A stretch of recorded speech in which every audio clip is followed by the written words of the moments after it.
여러분 안녕하세요. 서정표입니다. 나는 정치인이다. 이번 시간에는요. 이번 대선 기간에 가장 활약이 돋보이셨던 분 중에 한 분입니다.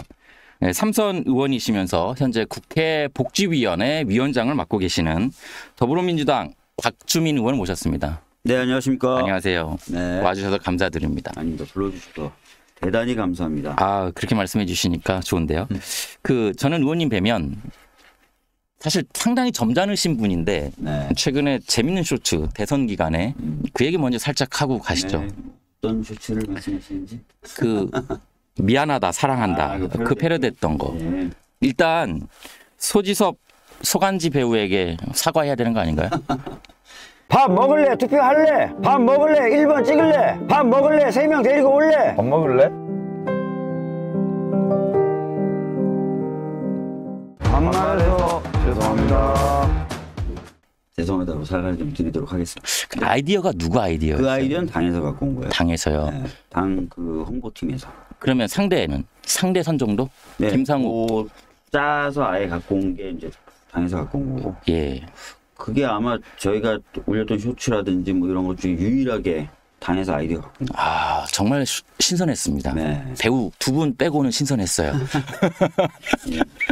근데 재밌었던 게 미안하다 사랑 못한다 마지막에 그리고 반말해서 미안합니다. 그것도 재밌었어요. 네. 그렇죠. 그거 찍으시면서 어떠셨어요? 일단 의원님 스타일은 아닌데.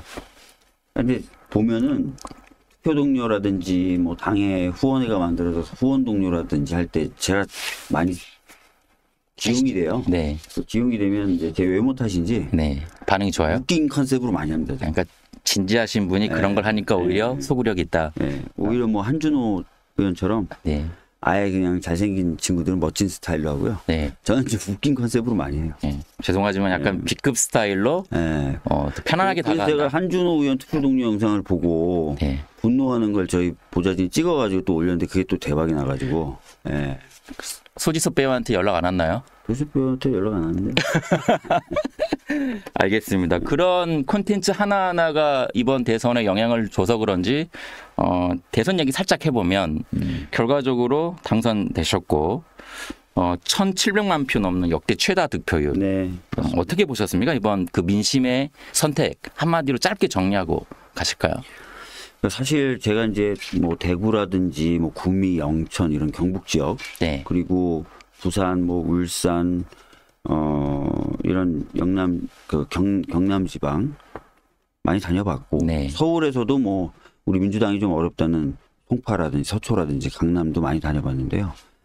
다니면서 이제 만나는 자영업자분들, 뭐 시장 상인분들, 뭐 배달 라이더분들, 택시 기사분들 다 너무나 힘들다는 거예요. 먹고 살기 힘들다. 특히 작년 12월 3일 이후로 더 어려워졌다. 네. 이 얘기를 다 똑같이 하세요. 마치 네. 짠 듯이. 네네. 짠 듯이. 네. 근데 이분들은 피부로 느끼는 거예요. 그래서 솔직히 제가 그래서 다니면서 큰 틀은 잡혀 있구나. 전 정부 또는 전 정부를 구성했던 세력을 흔쾌히 찍을 분들은 없겠구나. 라는 느낌을 제가 받았고, 실제로 제가 대구 같은데 그 범어 먹거리 타운이라고 있어요. 거기가 네. 서울로 치면 강남역인데 거기 쭉 다니면서 노래방 사장님도 만나 뵙고 식당 사장님도 만나 뵙고 네. 어느 하나 국민의힘을 칭찬하시는 분이 없더라고요. 변화에 대한 갈망이 그렇죠. 컸군요. 네. 그래서 뭐 크게 이게 잡혀 있어서 어떤 잔물결이 일어난다 하더라도 큰 흐름의 변화는 없을 것이다라고 봤고 그 결과가 좀 드러난 것 같습니다. 그런 어떤 민심의 변화, 그러니까 민심이 변화를 갈망하는 그런 어떤 상황에서 치러진 선거, 그 다음에 계엄과 탄핵 정국에서 치러진 선거였는데 그럼에도 과반을 득표하지 못한 부분은 조금 아쉽다 이렇게 보는 분들이 많아요. 뭐 저도 사실은 이제 부산 같은 경우 40%를 넘기긴 했지만 네. 제가 이제 다녔을 때 느꼈던 분위기보다는 조금 덜 나온 거고 아까 말씀드렸던 대로 대구나 경북을 다녔을 때 느꼈던 민심보다도 조금 많이 덜 나온 그런 결과여서 아쉬움이 있고요. 네.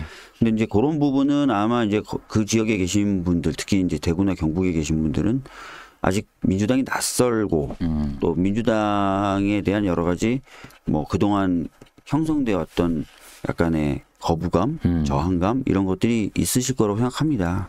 그래서 아쉬움이 있지만 그 부분은 이제 향후에 풀어나가야 새 돼. 정부가 네. 실질적으로 어떤 성과를 내서 네, 그렇죠. 체감시켜드리는 네. 민주당이 하면 잘하는구나. 민주당이 국민의힘보다 훨씬 더 서민들의 삶이라든지 이런 그렇죠. 부분을 잘 챙기는구나.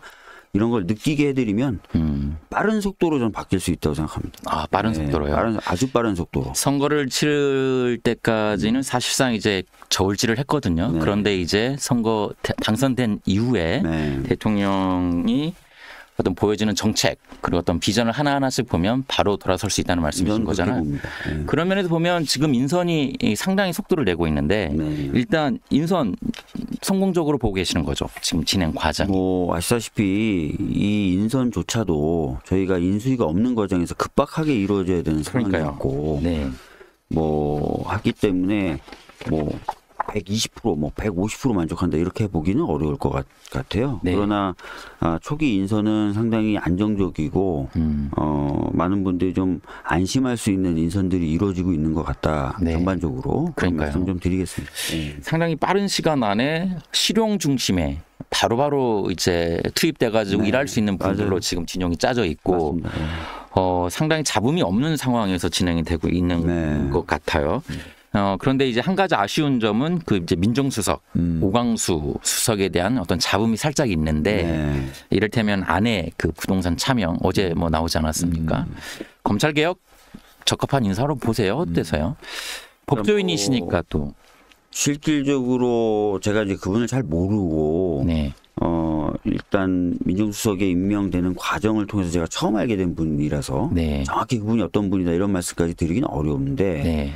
지지자분들이 가장 걱정하시는 게 지금 방금 말씀하셨던 대로 혹시나 이제 검찰 출신이고 게다가 이제 특히 그 특수통에다가 과거에 이제 윤석열 라인이라고 불리는 분들과의 친분이 있다. 뭐 이런 등등의 이유로 검찰 개혁에 있어서 소극적이거나 다소 부정적인 것 아니냐는 걱정들을 많이 하시잖아요.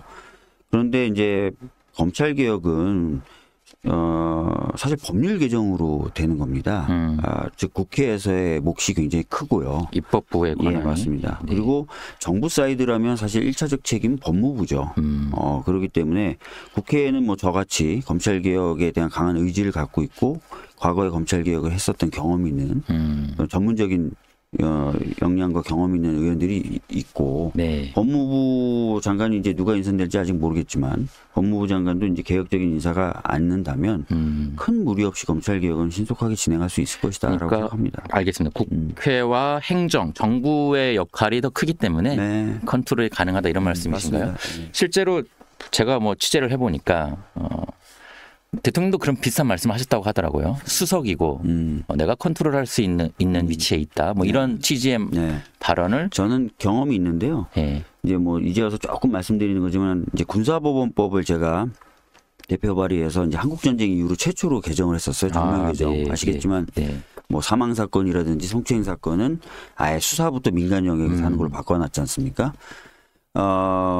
그 하는데도 저항이 굉장히 많았었고 심지어 대통령실에서도 굉장히 많은 바이어스가 있었어요.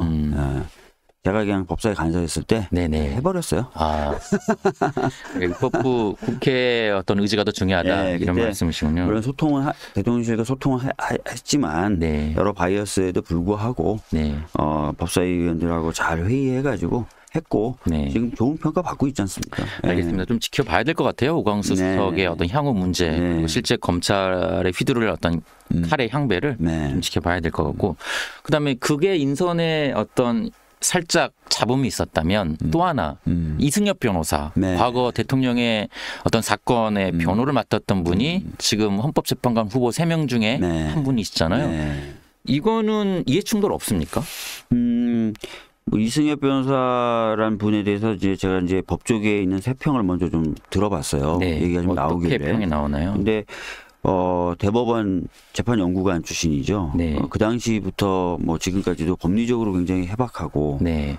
법적인 어떤 판단 능력이랄까요? 이런 부분이 굉장히 뛰어난 사람으로 평가가 나와 있더라고요. 요건 뭐 제 말에 굳이 의지하실 필요 없이 MBN도 법조가 있으니까 한번 취재해 보시면은 네, 비슷한 네, 네. 취지의 세 평을 들으실 수 있을 겁니다. 그래서 자격이나 요건은 좀 충분해 보이고 그러면 이제 그분이 이제 우리 대통령님을 변호사 시절에 변호했다. 그것이 그러면 안 되는 요인이 되는 거냐?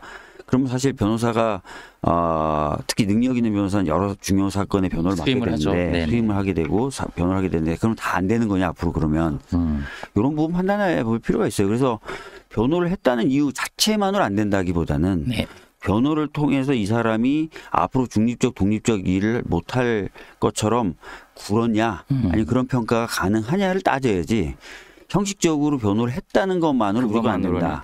이건 좀 그러면 이제 변호사들이 이제 그렇죠. 억울한 부분이 있을 수 있죠. 사건을 못 하게 되겠죠. 이제 그런 논리가 하나 있고 또 하나의 논리는 이제 헌법소원 즉 헌재에 올라간 사건들을 심리를 할 텐데 그러면 그중에 이제 한 분인 이승엽 변호사 헌법재판관이 만약에 되신다면 심리를 하게 될 거 아니에요. 여기에는 어떤 영향력을 행사할 수 있는 부분 이걸 우려하는 거 아닌가요? 지금 어떤 사건이 있죠?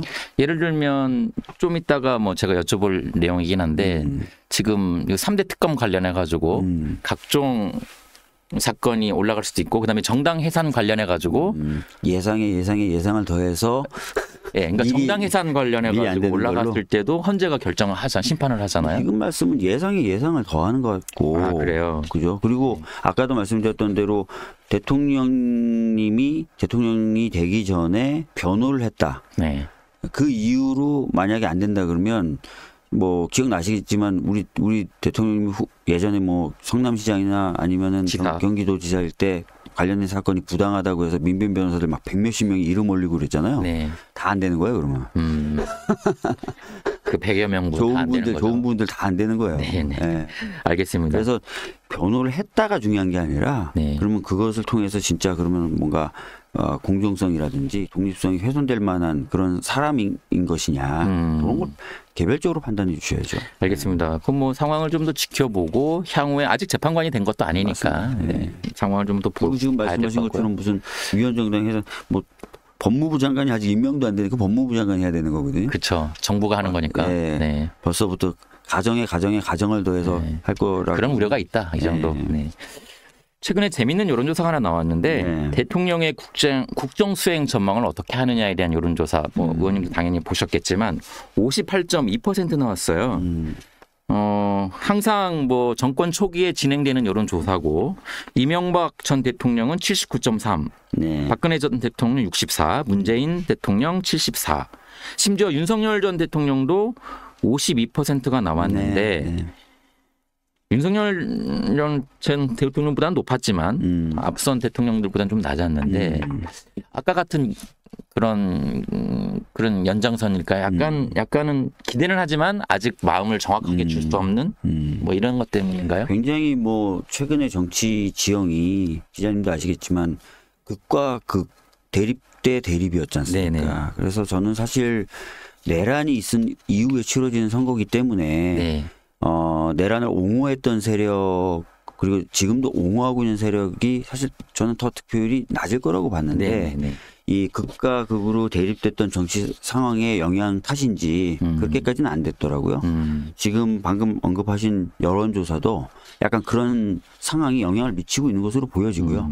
그러나 제가 아까 말씀드렸던 것처럼 바닥에 직접 뛰어다니면서 들었던 솔직한 민심들 심지어 대구나 경북 쪽에 계시는 시장 상인분들이나 자영업하시는 분들의 솔직한 얘기 뭐 저하고 둘이 얘기 나누는 건데 뭘 거짓말 하실 필요도 없잖아요. 솔직한 얘기를 들어보면 이 민심은 저희들이 초기에 어떻게 하느냐에 따라서 크게 바뀔 수도 있다. 이렇게 보고 있습니다.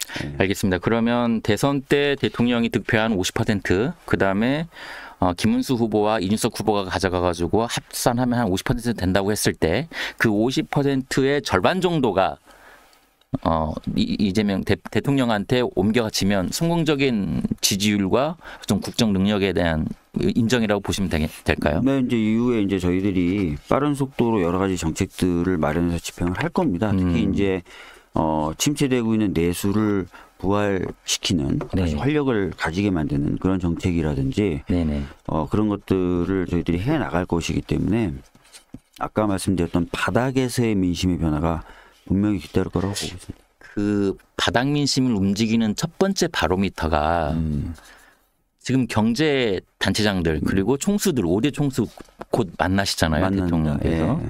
그 만나서 그동안 만나서 반기업 떡볶이 먹이진 않겠죠. 떡볶이도 맛있습니다.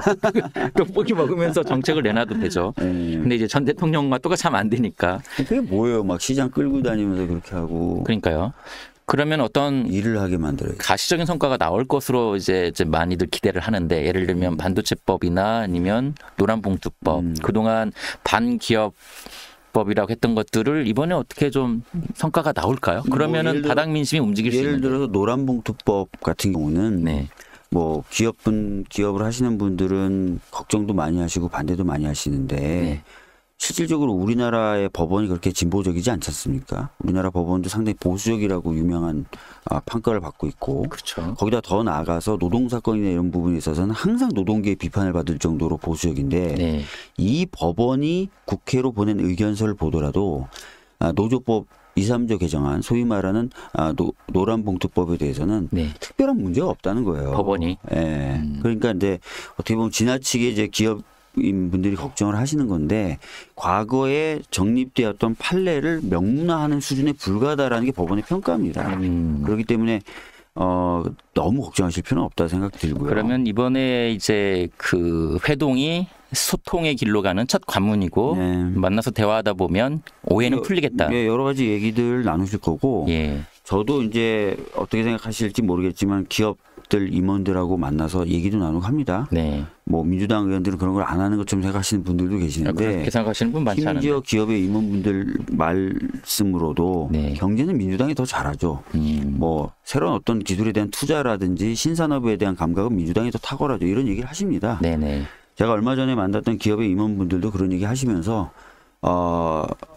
이제 대규모 투자 계획 이런 것들 자기네들이 정치적 불안 때문에 과감하게 결정을 못 하고 있는데 신속하게 결정하겠다 이런 얘기 다 하시거든요. 그러니까 네. 정치적인 안정이 기업인들에게 주는 그 안정감, 예, 그리고 미래를 바라보면서 계획을 짜는 데 있어서의 그런 어떤 안도감 이런 것들 분명히 들이지 않습니까? 네네. 그래서 그런 부분에 있어서의 효과라든지 그리고 우리 대표가 정말 기업 유치라든지 이런 걸 성남시장이나 경기도지사 때 굉장히 잘했거든요. 네. 근데 기업 보고 들어와 이런다고 들어오지 않습니다.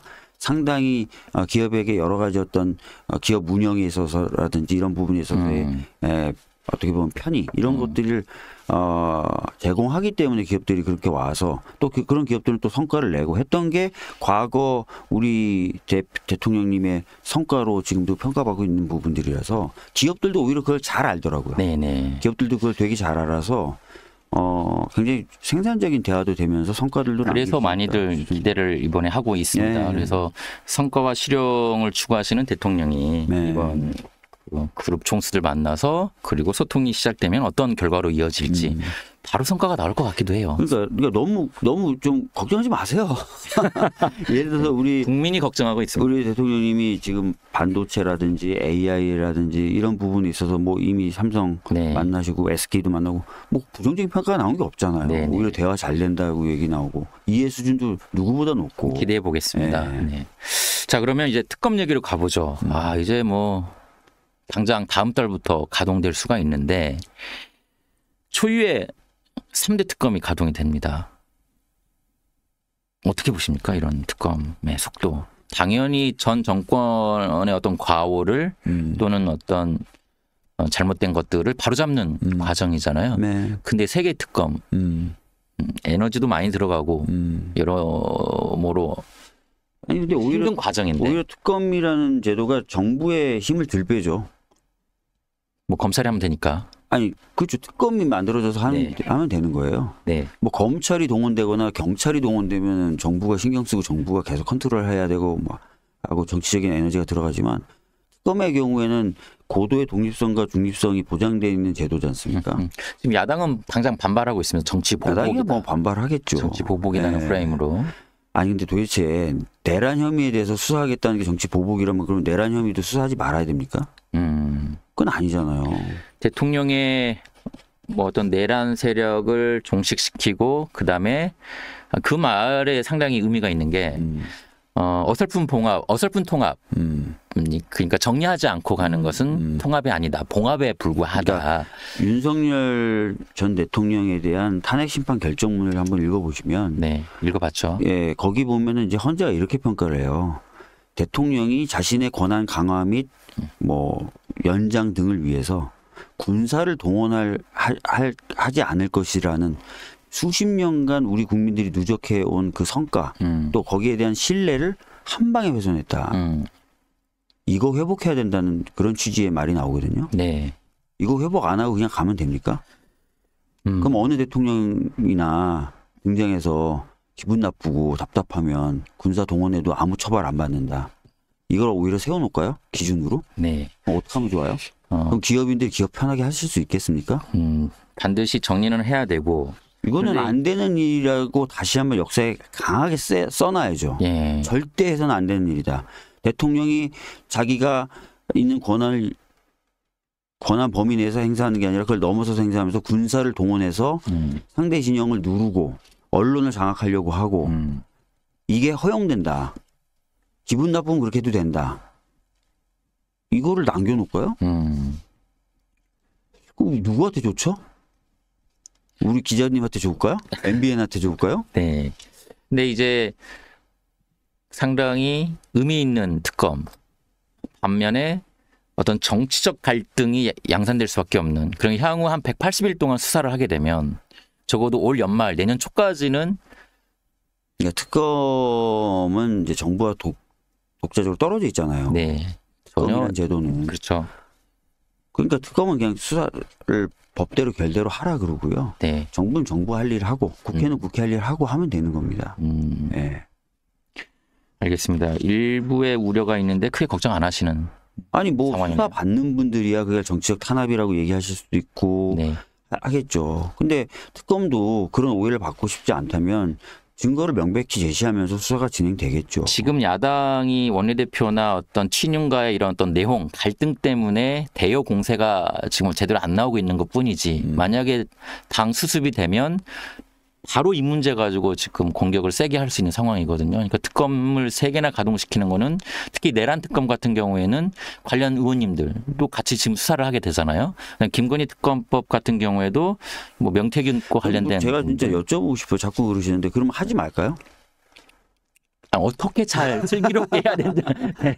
여기에 대해서 어떻게 그래서 저희가 특검이라는 제도를 쓰는 거예요. 네. 특검이라는 제도를. 네. 아니 그러면 소위 말해서 그럼 이제 저희가 집권 여당이 됐고 정부를 했으니까 그럼 검찰을 동원할까요? 더 싫어하실 것 같은데. 그렇죠. 그러니까 이 질문이 중요한 거고 국민들이 많이들 궁금해하는 이유가 향후에 이런 정치적 갈등을 어떻게 풀어가면서 이건 민주당의 숙제이기도 하죠. 지금 원내대표나 민주당의 당대표 숙제이기도 선거하고 한데 있으니까. 저는 국민의힘에게 수차례 얘기했습니다. 네. 뭐 기회가 있을 때마다 제발 네. 12월 3일에 있었던 일에 대해서 명확한 태도를 취해라. 아직 거기에 대해서는 정확하게 네. 입장을 내놓지 명확한 않았죠. 태도를 취해라. 지금도 계속 옹호하고 그렇게 되고 마치 그 세력들하고 한 몸인 것처럼 계속 굴면 네. 어떻게 되겠냐. 분명히 내란 종식, 특히 사법적 종식도 필요하잖아요. 네. 사법적인 판단을 해서 잘못한 사람 처벌하는 게 필요하지 않습니까? 그걸 부정할 사람이 있습니까? 지금 기자님도 그런 반발이 우려가 된다는 거지. 그걸 하지 말자는 건 아니잖아요. 그렇죠. 그러면 분명히 국민의힘 내부에도 명확한 선을 그어야 된다는 사람들이 있어요. 근데 저는 제가 보기에 그 말이 맞아요. 그 말이 틀린 말이 아니에요. 12월 3일 날 있었던 일에 대해서 잘못된 부분은 인정하고 네. 잘못된 부분과는 명확하게 선을 긋고 이렇게 해야지. 그렇지 않고 계속 옹호하면서 거기에 대한 수사가 진행되는 건 다 정치적 탄압이라고 주장하는 것이 제가 보기에 오히려 더 정치적이고 문제 있고 역사적이든 사회적이든 법률적이든. 그게 이제 좀 더 발전하는 거고 나아가는 거고 네. 과거 정권과 그래서 계속 그렇게 차별화를 저는 하는 얘기를 했고 네. 아까도 말씀드렸지만 국민의힘 일부 의원들은 이미 그렇게 해야 된다라고 얘기를 하고 계세요. 이 흐름이 더 자연스러운 흐름인 것 같거든요. 제가 보기에 역사적으로 보든 사회적으로 보든 네. 법률적으로 보든. 네. 예. 그러니까 저는 MBN도 좀 그렇게 해라 국민의힘. 그렇게 하고 예, 수사하지 말아라라고 하지 말고 균형적인 예, 수사하지 말아라. 네. 수사하면 그렇게 하지 마시고 아니요, 그렇게 수사하지 태도를 말라고 취해라. 하지 않아요. 국민이 보고 네. 그게 맞는 것 같다. 맞다. 올바른 방향과 우려를 다 같이 말씀드리는 거고요. 그다음에 이 질문과 제가 궁금했던 이유가 지금 당대표 원내대표 선거가 있으니까 지금 뭐 정청래 위원장뿐만 아니라 박찬대 원내대표 다 당대표 생각이 있으시고 네. 그다음에 어느 분이 당대표가 될지는 지켜봐야겠지만 그분의 어떤 리더십에 따라서 또 지금 이런 어떤 정치적 갈등을 잘 슬기롭게 풀 수 있는 판이 만들어지는 거잖아요. 그 당대표 선거는 어떻게 보십니까? 글쎄요, 뭐 아직 당대표 후보로 누가 나올지에 대해서도 확정된 게 아니라서 뭐 그래도 뭐 예측이 많이 됐잖아요. 네? 예측이 많이 되고 있잖아요. 뭐 우물도 아닌데 와서 숭늉을 달라 그럴 수는 없고요. 우물도 안 봤는데. 네, 너무 이르다. 예. 네. 나중에 이제 후보군이 가시게 되면 여러 평가들이 가능해지겠죠. 아무튼 그런 기대는 있는 것 같습니다. 좀 전에 제가 말씀드렸다시피 지난 정권 때 그 여야가 항상 이렇게 대립되고 분열되는 상황 속에서 그 국민들이 그걸 많이 지켜봐왔기 때문에 네. 이번에는 당대표가 그런 걸 좀 슬기롭게 하면서 여야 협치 속에서 국정이 운영되면 좋겠다. 뭐 근데 이런 기대가 보시면 있지 않을까요? 아시겠지만 연금 개혁이라고 하는 굉장히 큰 아젠다가 있었죠. 그거 뭐 하셨잖아요. 제가 네. 이제 그 위원장으로서. 모수 개혁을 해냈잖아요. 네네. 사실 불가능하다고 얘기됐었고 그 당시 상황도 네. 여야 대립이 굉장히 심했을 때였는데 근데 이제 어떻게든 모수 개혁을 해놨고 구조 개혁을 위한 특위까지 제가 출범시켜놨죠. 네. 그러니까 전쟁 속에서도요 꽃은 피고요. 네. 맞습니다. 근데 네. 필요한 일을 하지 않으면서 뭔가 다른 일을 한다는 것 자체가 아마 또 다른 많은 국민들 입장에서는 납득이 안 되실 거예요. 네. 그래서 저희들이 이렇게 생각해야 될 것 같아요. 해야 될 일은 좀 하고 가자. 내란에 대한 사법적 중식도 필요하지 않습니까? 하고 개혁적인 여러 가지 법안 통과도 필요하니까 하고 협치도 하면서 필요하고. 협치도 필요하고 하자. 네. 예. 이 정치라는 게 사실 불가능해 보이는 걸 가능하게 만드는 거고 지저분한 연못에서 연꽃을 피워내는 거거든요. 네. 진흙탕 속에 뒹굴면서도 성과를 만들어내는 게 정치고 그런 마인드를 가지고 있으면 될 것 같아요. 그래서 어제 그 행보가 더 국민들에게 의미 있게 다가왔던 것 같아요. 무슨 말씀이냐면 우상호 수석께서 네. 어제 국회를 방문했잖아요. 그러니까 특검을 공포한 날에 특검 3대 사상 초유 3대 특검을 공포한 날에 수석은 가가지고 여야 대표를 만나면서 협치를 네. 그러니까 이런 일대로 하면서 그런 과정이 강약을 조절한다. 이렇게 많은 분들이 이해하지 않았을까 생각해 봅니다. 그렇습니다. 뭐 아까 말씀드렸던 대로 저희도 검찰이라는 수단보다는 특검을 선택한 이유가 보다 더 중립적이고 독립적인 단위에서 수사하라는 얘기고요. 네. 정부는 다른 일에 더 신경을 쓰겠다는 거고 그렇습니다. 그 형사소송법을 이제 본회의 때 밀어붙일 것으로 예상이 됐습니다만 한번 뭐 속도가 조절이 됐습니다. 이거는 또 어떻게 봐야 될까요? 그러니까 대통령께서 용산에서 서두르지 말라 뭐 이런 건가요? 그것까지 제가 잘 모르겠고요. 네. 제 개인적인 입장만 좀 말씀을 좀 드리면 네. 저는 이제 일단 헌법 84조 자체로도 네. 소송의 진행도 구속특권의 내용에 포함돼서 멈추는 것이 맞다는 입장이고요. 네. 근데 거기에 대해서 굉장히 많은 말들이 있다 보니 그런 어떤 혼란이라 그럴까요? 아니면 논쟁이라 그럴까요? 이걸 깔끔하게 맞는 방향으로 정리하기 위해서 형사소송법 개정이 필요하다고 저는 생각을 했고 근데 마침 여기에 법원조차도 84조의 해석에 있어서는 그동안 민주당의 주장이 맞다라고 손을 들었기 때문에 형사소송법 개정을 빨리 더 하자 그럼 차라리 뭐 법원도 그렇게 얘기하고 저희들도 그렇게 얘기하고 헌법 학자들의 다수도 그렇게 얘기하는데 그걸 뭐 명문화하는 것 자체가 뭐가 문제가 돼요? 다만 서두를 필요는 없다.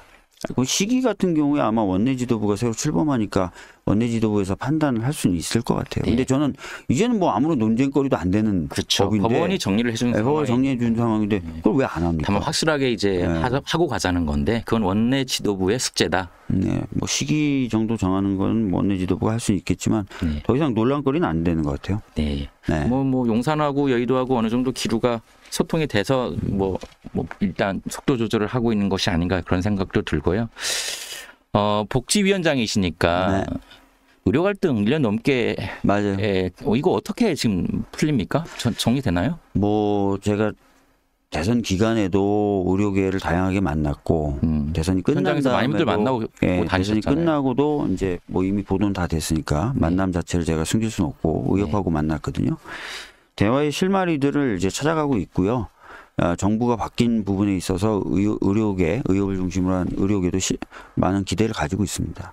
국정조사 얘기도 나왔었잖아요. 의협에서 하자고. 국정조사요? 예. 일단 감사원에서 그 의대 증원 관련된 부분은 감사원에서 감사는 하고 있어요 이미. 예, 그래서 뭐 그런 것 좀 지켜보면서 해도 될 것 같은데요 그런 부분은. 그러면 이제 이건 잘 해결될 수 있다라고 보면 될까요? 뭐 아직 넘어야 될 산들은 많아요. 그러니까 두 가지 이유 때문인데요. 네. 의료계가 요구하고 있는 과제들에 대한 일단 일정 정도 정리가 필요합니다. 그러니까 우선 순위와 네. 그 각 과제들을 풀어나가는 프로세스에 대한 정리가 필요합니다. 두 번째는 이건 좀 의료계가 좀 아프게 들으실 수도 있는데 의료계 내부의 의견이 통일되지 않고 있어요. 그 안에서조차. 네. 보통은 이제 아시겠지만 협상 테이블에 마주 앉으려면 네. 테이블에 앉은 사람끼리 얘기해서 결정된 게 집행력을 가져야 되잖아요. 네. 협상의 결과로서. 근데 그 부분을 이게 담보가 되나? 뭐 이런 좀 불안감이 좀 있어요. 그러면 프로세스 문제보다 이 내부의 의견이 하나로 모아지는 그 과정이 더 우선돼야 되겠네요. 뭐 그런 양쪽의 어떤 노력들 네. 두 가지 과제에 대해서 좀 더 진전된 상태를 만드는 것 이런 것들이 좀 필요한 상태고 여러 경로로 접촉하고 있습니다. 이거는 빨리 해결이 돼야 지금 이건 뭐 실생활과 연결되는 부분이라서 맞습니다. 뭐 네. 위원장님께서도 더 노력을 하셔야 될 것 맞습니다. 같고요. 그리고 이제 내각 얘기를 해야 될 것 같은데 아십시오. 복지부 장관 마음 접으셨죠? 실제로 뭐 마음을 저는 갖는다고 지금 되는 건 아니지만 실제로 뭐 여러 장관직에 뭐 하마평에 올랐죠. 오르고 있지만 네. 뭐 중요한 거는 제가 결정한 것도 아니고 그다음에 저는 지금 저한테 주어진 일이 있고 네. 또 제가 계획하거나 고민하고 있는 부분도 있고 해서 일단 현재 제가 할 일을 열심히 하려고 하고 있습니다. 네, 지금 뭐 여의도에서는 출입 기자들 사이에서도 많은 얘기가 나오고 있습니다만 지금 서울시장 내년 지방선거를 좀 더 무게를 두고 계시는 것이 아니냐, 맞죠? 네, 무게를 좀 더 그쪽에 많이 두고 있습니다. 네, 왜 무게를 두고 계십니까, 서울시장에? 제가 이제 사실 입법 영역에서 거의 이제 10년 가깝게 일을 해봤고요. 네, 뭐 그 과정도 어떻게 보면 국민들의 삶을 좀 개선하고 합리적인 제도를 만들려고 하는 과정이었다고 저 스스로는 좀 평가합니다. 부족하나마. 네, 이것을 좀 행정의 영역에서 집행의 영역에서 해볼 수 있었으면 좋겠다라는 생각과 아울러서 실질적으로 제가 서울에서 서울 토박이에요. 네, 전혀 그렇게 안 배이시는데 죄송합니다만.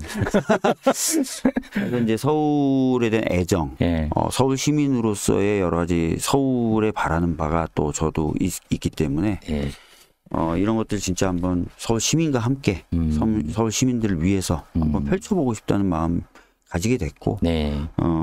그런 가운데 여러 가지 이제 고민을 하고 있는 겁니다. 입법 활동 한 3선이시니까 10년 가까이 뭐 해왔던 것들을 어떤 행정으로서 보여주고 더 나은 서울.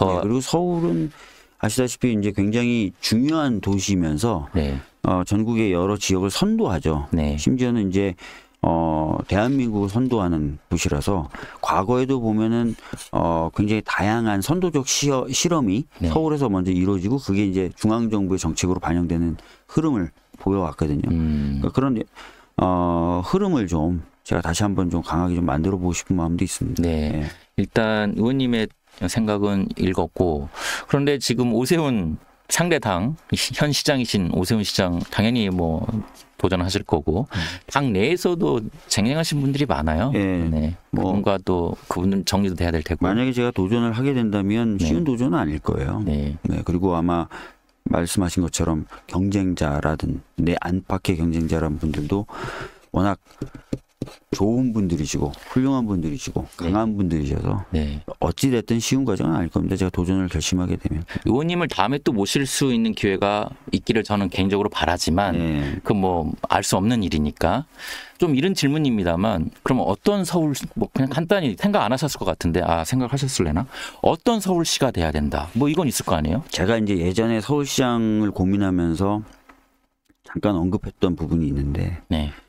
저는 불안하지 않은 모든 면에서 예, 예를 들어서 뭐 안전면이든 경제면이든. 경제면이든 예를 들어서 이제 청년층은 좋은 주거를 구하지 못해서 불안하기도 하고요. 네. 주부들은 돌봄의 문제로 그러니까 아이 부모들이죠. 아이 주부가 아니라 아이 부모들은 돌봄의 문제로 또 네. 나이 드신 어르신을 모시고 있는 자식의 입장에서는 또 부모님들 돌봄의 문제로 항상 불안하고 쫓기고 그렇거든요. 안전 문제도 아까 언급했지만 뭐 네. 요즘에도 계속 싱크홀이다 뭐 이런 게 계속 생기고 불안하시지 않습니까? 네. 이런 불안과 좀 시장이 좀 싸우고 그래서 서울 시민들은 불안하지 않은 아침이 기대되고 편하고 요런 서울을 만들고 싶어요. 네. 예. 과거 서울과는 좀 어떻게 보면 다른 새로운 형태의 서울을 만들고 싶다. 네. 이건 나중에 더 구체적으로 한번 네, 모셔가지고 제가 뭐 후보가 마음을 먹게 되면 마음을 굳히게 되면 나올 수 있게 해달라고 말씀드리겠습니다. 감사합니다. 네. 그럼 그때 꼭 나와주시면 감사드리겠고요. 저희 나는 정치인이다의 공식 질문이기도 한데 의원님에게 정치란 그 전에 일단 그 소지섭 소간지 흉내 내셨던 거에 대해서는 나중에 꼭 사과를 알겠습니다. 저희 채널을 통해서 하실 거예요. 그래야 소지섭 배우가 반응을 할 수도 있으니까. 그래요? 네. 박주민 의원님에게 정치란 무엇인가요? 정치는 세상을 바꿀 수 있는 무기라고 생각해요. 저는 뭐 그런 생각에서 정치에 뛰어들었고요. 예. 어떻게 보면 세상을 바꿀 수 있는 가장 유용한 그 무기를 지금 잘 쓰고 계시는 거예요? 뭐 부족하나마 여러 가지 입법적인 성과도 냈었고 네. 아까 방금 전에 말씀하셨던 대로 이제 많은 분들이 이제 연금 개혁에 대해서 부정적 평가를 하지만 그건 이제 구조 개혁이 되면 해소될 문제라서 네, 그렇죠. 예, 일단 시작은 약간 잘했으니까. 예, 오해시거든요. 이게 모수 개혁은 반드시 무조건 어떤 형태의 구조 개혁을 하더라도 모수 개혁은 반드시 중요하죠. 필요한 거라서 네. 모수 개혁을 일단 해놓은 건데 그것만 해도 28년 정도 걸린 거 아닙니까? 그런 어떤 입법적 성과나 제도 개선 성과들을 계속 만들어 왔죠. 아까 말씀드렸던 군사보험법 개정도 그렇고 공수처도 사실 제가 대표 협상 네. 담당자였었고 뭐 그 외에도 중대재해처벌법 또 기업은 싫어하시지만 그래도 제가 대표 싫어하는 건 아닙니다. 통과시켰고 네. 등등 일들을 여러 가지 많이 했었거든요. 그래서 세상을 조금씩은 바꿔왔다. 욕도 많이 먹었지만 네. 사실 국민들이 가장 바라고 기대하는 거 그거 같아요. 세상을 조금씩 좋은 쪽으로 바꿔주기를 우리 정치가 그 역할을 해주기를 맞습니다. 그리고 이제 위원장께서도 네. 의원님께서도 그 역할을 해주시길 바라는 건데 오늘 나와주셔서 정말 감사드리고 다음에 모시면 어떻게 또 살짝 정치가 좋은 쪽으로 바뀌었는지 그 네. 무기로 활용이 됐는지 또 얘기를 들어보도록 열심히 하고요. 하겠습니다. 시장 출마 굳히시면 그때 네, 바로 나와주십시오. 알겠습니다. 네. 오늘 나와주셔서 네. 정말 감사드립니다. 네, 여기까지 감사합니다. 할게요. 감사합니다.